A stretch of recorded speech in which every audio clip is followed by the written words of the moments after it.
পশ্চিম বাংলায় খুব সাম্প্রতিক সময়ে একটি নির্বাচন হয়েছে।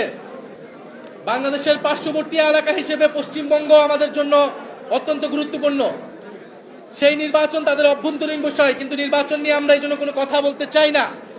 কিন্তু আমরা দেখেছি নির্বাচনের আগে কয়েক লাখ ভোটারের নাগরিকত্ব কেড়ে নেওয়া হয়েছে, তাদেরকে ভোটদান থেকে বিরত রাখা হয়েছিল। তাদের অধিকাংশ ছিল মুসলমান এবং মতুয়া সম্প্রদায়ের। এবং আমি সংসদেও এটা বলেছি, আমরা বলেছি এই যে মুসলমানদেরকে সেখানে নির্যাতন করা হচ্ছে, তাদের ভোটাধিকার কেড়ে নেওয়া হচ্ছে, এটার প্রভাব বাংলাদেশেও পড়বে।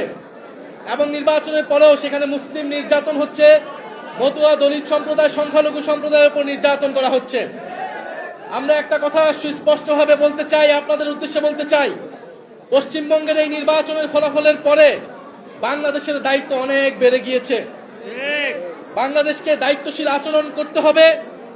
বাংলাদেশের স্বাধীনতা, সার্বভৌমত্ব, এদেশের হিন্দু, মুসলমান, বৌদ্ধ, খ্রিস্টান সকলের নিরাপত্তা এবং নাগরিক অধিকার নিশ্চিতের দায়িত্ব আমাদেরকে নিতে হবে।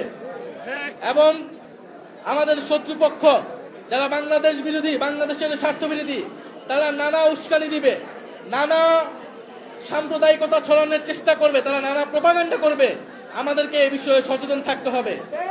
আমরা এটা দেখিয়ে দিব দক্ষিণ এশিয়ায় সংখ্যালঘুদের জন্য সবচেয়ে নিরাপদ স্থানটি হবে এই বাংলাদেশ।